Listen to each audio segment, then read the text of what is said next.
부활. 부활. 한 개, 한 개. 응가, 응가.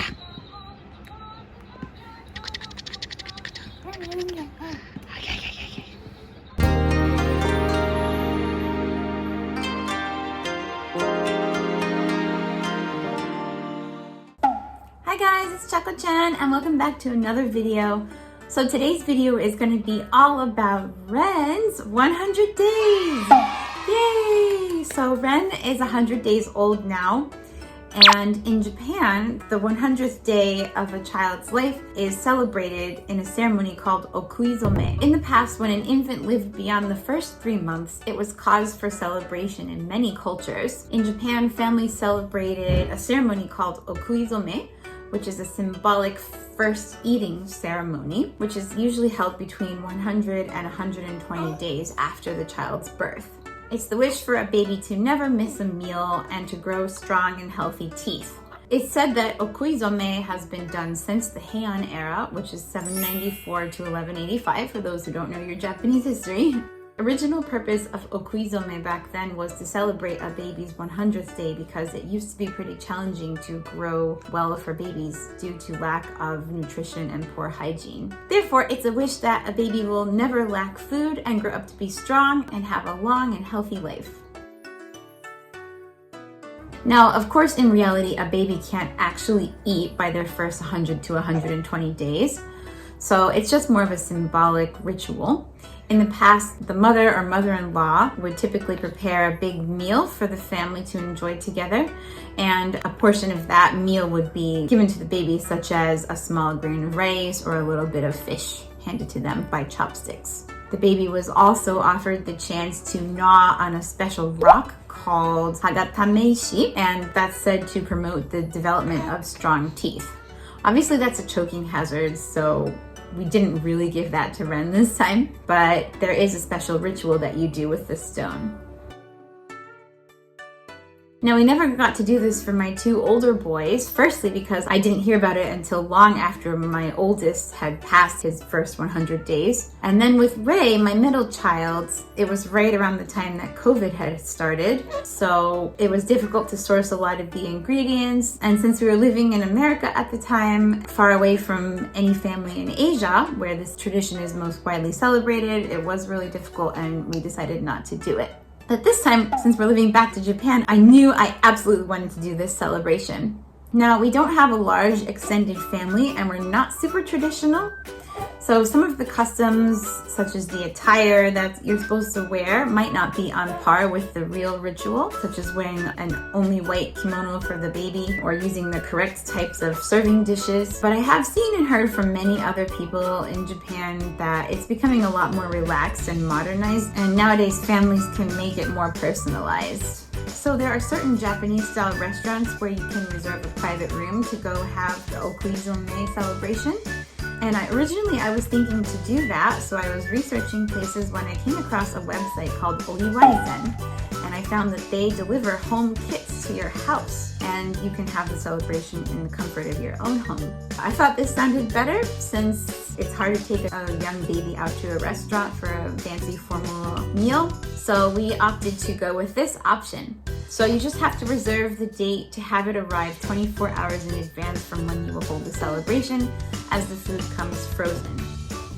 Okay, so here it is. Here's the box.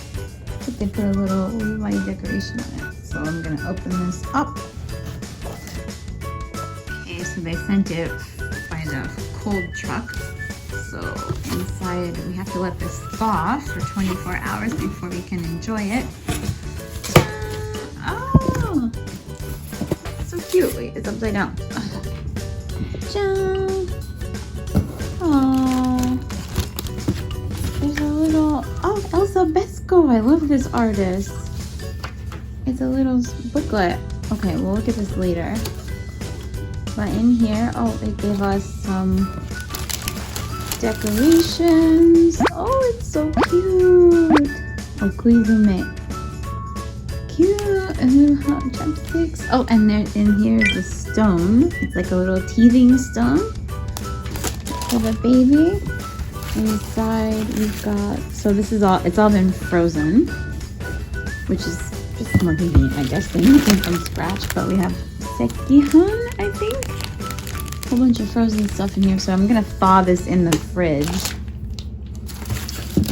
And some like little decorative things. Oh, and here's the big, whoa, this is huge. Oh my god. It's a big giant fish. We'll have to make Thai meshi with this or something. Oh, okay, so that's all the stuff that was in there. So yeah, now I see why it has to thaw for 24 hours. This is like solid like a rock. Ugh. Okay, here's my face. Here's the fish. The fish is like bigger than my face. This is giant. So Ren's 100 days happened to fall the day before Christmas Eve, so we decided to combine the two events, and my mother-in-law made a huge fancy meal for Christmas Eve, and we all ate that together as a family while at the same time celebrating his 100 days.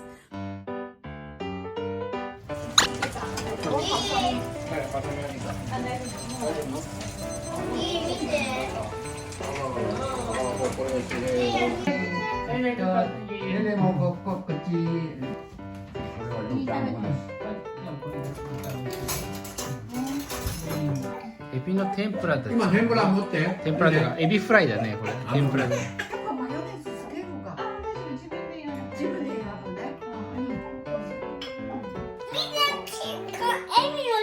取り出して見えない。おお、エビですか。エビの尻尾。おお、エビの尻尾。エビの頭はない。あるな。でもね、それは頭。ああ、そこは頭。目があるのは頭。目れるのは目があるの。うん。尻尾だけ。尻尾だけ。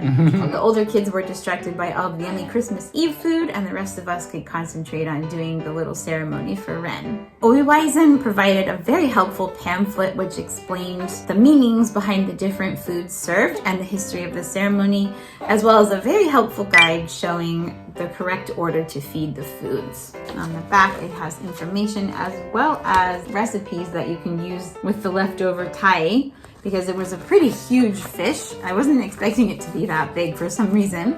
So I ended up having a ton of leftover food after this. So I ended up making Thai meshi as well as Thai no aradaki. So we enjoyed that for about a week. We were eating off of that fish in various ways. Traditionally, a baby is supposed to wear a white kimono for the first 100 days of their life because it is believed that a newborn baby until 100 days is still considered a child of God. And so during the ceremony, at the end, they change into a colorful kimono or other sort of outfit. And so that changing over into a colored outfit symbolizes the child becoming a human onto planet Earth. I thought that's really neat and kind of a beautiful expression. We didn't have enough time to prepare the traditional outfits for the baby since they're generally not that comfortable to wear. So I decided to leave him in simple clothes. However, he did get a cute little crown to wear atop his little head, so it was really cute. I've seen a lot of pictures online, and nowadays a lot of people don't dress their babies in the traditional outfits anymore, so I think we're safe there. The main event of the Okuizome celebration is the first meal. So the first meal comes with rice, sekihan or red bean rice, soup, and usually 3 side dishes, including the red Thai fish, since it's believed that these basic 5 food groups are essential to grow well. So a 100-day-old baby is too young to eat the special foods that are prepared, obviously. So usually the parents or grandparents will pick up the food, bring it near the baby's mouth with the chopsticks, as if feeding it to him symbolically, and then they will often eat it at the end. So he didn't actually eat the food, don't worry.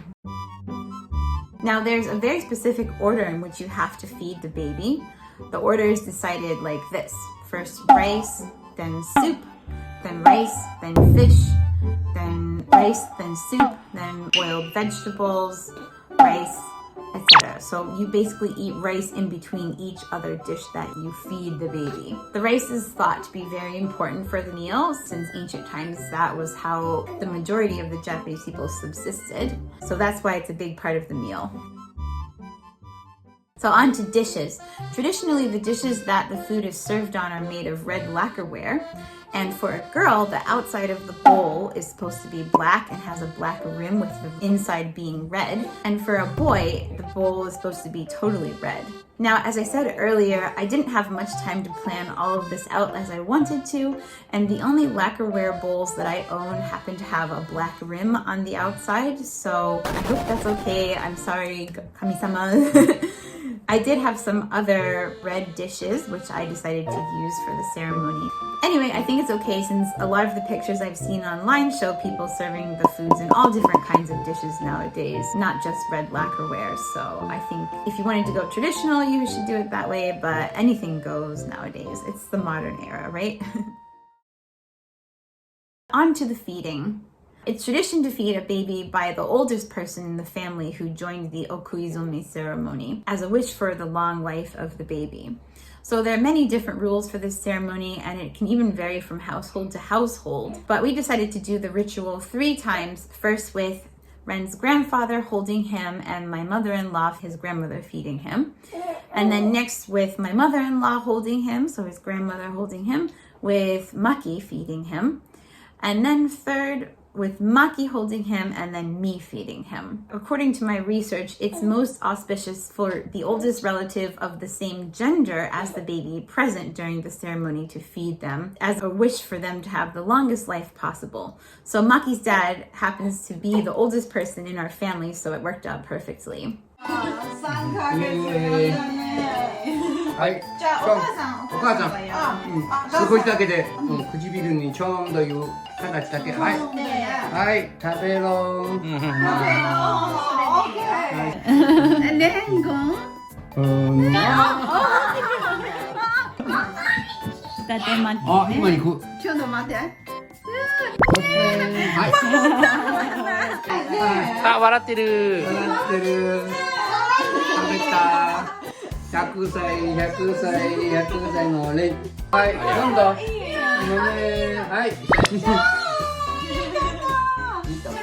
はい、タイですよ100歳のおめでたい100日だよ。100日は100歳100日は100歳おー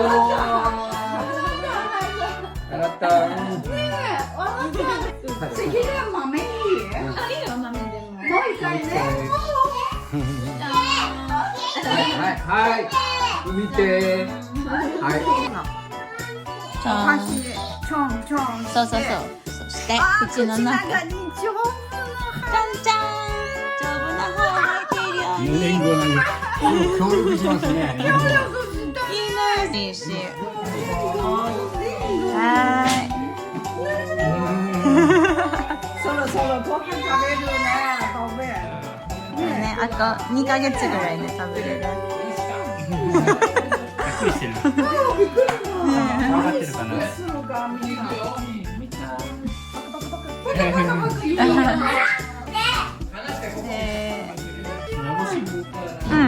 ったままでいい。いいよ。上の中梅干しもある。僕ますね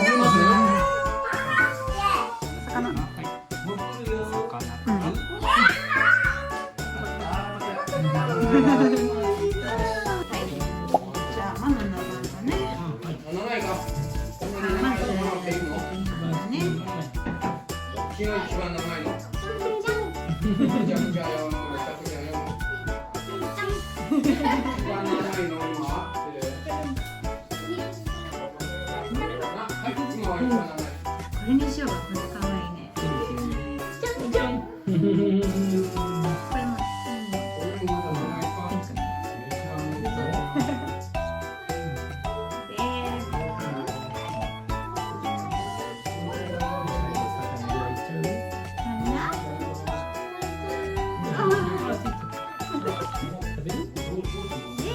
最後は歯が生えますように。おいしいお茶よおいしいお茶よここにあるよ。 So there are different meanings for the foods offered. The most dynamic is the giant 1 kilogram Thai, which is red sea bream, akadai. Sea bream is an auspicious fish in Japanese culture. It's called tai in Japanese, which is linked to medetai, meaning a joyous event or cause for celebration. And you will often find this at celebrations of this nature in Japan. Other foods included were pickles, especially umeboshi. And because umeboshi has wrinkles on it, it's fed at the Okuizome Ceremony to wish for the child to grow old and wrinkly. Another important part of the meal is to have a clear broth soup with a clam in it. And it's said because the clam shell is made to only fit together with the other half of its shell. That's a wish for the baby in the future to find the perfect partner that fits perfectly with them. So it's a wish for a happy relationship or marriage. Other dishes symbolize health and longevity. And then we have the sekihan, which is the red azuki bean rice. This is always served at celebrations in Japan. And because the color red is believed to dispel evil spirits and bad luck, you always find this dish at a special celebratory meal like this. As I said before, the dishes are red, the Thai is red, and also the ebi, the shrimp or prawn, is red too. So often this is served as a symbol of good luck and good fortune. The meal also contained a datemaki, which is rolled egg omelet. It symbolizes good fortune and a long life, as well as there was a temari mochi, which was a colored cute little mochi ball. There was also a little musubi type of mochi piece, which is supposed to symbolize hoping that the child has happy partnership in life, that they can tie the knot with someone wonderful. Mochi is also a lucky food because it's so stretchy when you eat it, and so that symbolizes longevity and a long life. That's why every year at New Year's time, Japanese people enjoy eating mochi because they want to have a long life and another extended year to their life. At the end of the symbolic feeding of the meal to the baby, the last person to feed them is supposed to then tap the special teething stone 3 times with their chopsticks and then touch it to the baby's gums 3 times, which is kind of a wish or a hope that the baby's teeth will grow into be strong and healthy and they won't have any problems with their teeth. So that's what we did at the end, and it was really cute to watch him. One thing I love so much about Japanese culture is how much they celebrate life in everyday things and their traditions. With every month of the year, there's usually some sort of celebration that is either driving out the evil spirits, such as with Setsubun, or wishing for luck or good fortune or a long life or good health or happiness or a good harvest. All of these things, I think, really tie us humans to the earth, and it's just a way that we can celebrate living here on this planet in health, happiness, and harmony. It's a beautiful thing, and I really love that about Japanese culture, that they celebrate the good things in life so much. So Ren really enjoyed this ceremony. Obviously, he didn't actually eat the food, but I think he really enjoyed having all the attention on him. He was surprisingly very alert for it, and he was laughing and smiling a lot, especially when his grandparents picked up the food to his mouth. He was really looking at them and smiling, and of course that just made them so happy. They were so tickled to see him smiling so brightly at them. So I think it was a really nice little celebration that we were able to hold for him. And I think since everything was so positive about it, he is definitely going to have a long, healthy, happy life. And I'm really happy that we got a chance to do this celebration for at least one of my kids. I wish I'd been able to do it for the older 2, but they were present this time, so maybe some of that good luck and good fortune also rubbed off on them. So if you enjoyed this video, I would love it if you gave it a like. And please subscribe to the channel. It really helps us out and allows us to continue making videos just like this for you guys. And please follow me on Instagram. I post daily stories of our life here in Japan. The link is in the description below. I will also put a link down below to the website for Okuizome in case you are living in Japan and you would like to order an Okuizome shokuji set for yourself. Thank you so much for watching. And with that, I will see you next time. Bye!